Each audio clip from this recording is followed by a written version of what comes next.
malayo.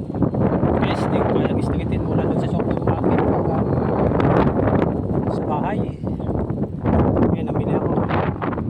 Pahinga muna, pahinga. Ang isang maganda naman to.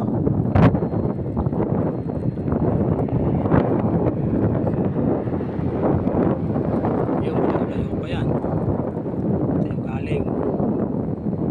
Sa susunod pag nakaano tayo, nakabili tayo ng holder o cellphone na ikanyakabit sa bike. Sisag ko sa inyo kung gaano kalayo.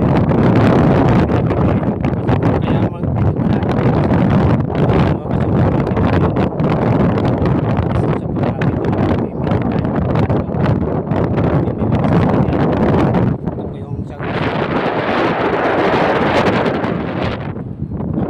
sa layo na yon, sa building na yon, nakikita na yon sa dalawat pangatlong building. Ayun, pangatlong building pa yun. Puntahan natin unang building, pangalawa, pangatlo, malayo pa. Ano kasi dito malayo, mayroon malalapit, kaso lang tindahan, doble ang presyo. May mga bilihin din na medyo mababa, pagkagayas lang. Pero pag medyo mabili, mga bibili tulad sa akin pag isang buwan, doon ako namimili tuwing sahod yun. Pumupunta na lang ako ng mga lahat ng buwan kung ano kailangan talaga.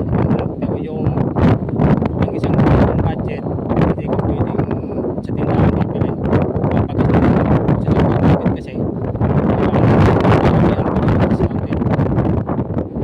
kaya nagtatsagaan. Buti nga po dumating yung bike ko. Yung bike na ito, buti ka mo may nag-exit. Binigay lang sa akin ng 350 ang Saudi Arabia. Itong sinasakyan ko na to.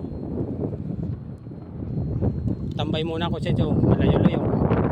Saka yung hangin po, malakas ang hangin, pasalubong, hirap magpadyak. Pagpasalubong pala. Dito sa papunta dito, mula doon sa highway na yun, nakikita nyo. Mabilis kasi nga, dumaan ka sa mga bahay-bahay, mga skinita, yun.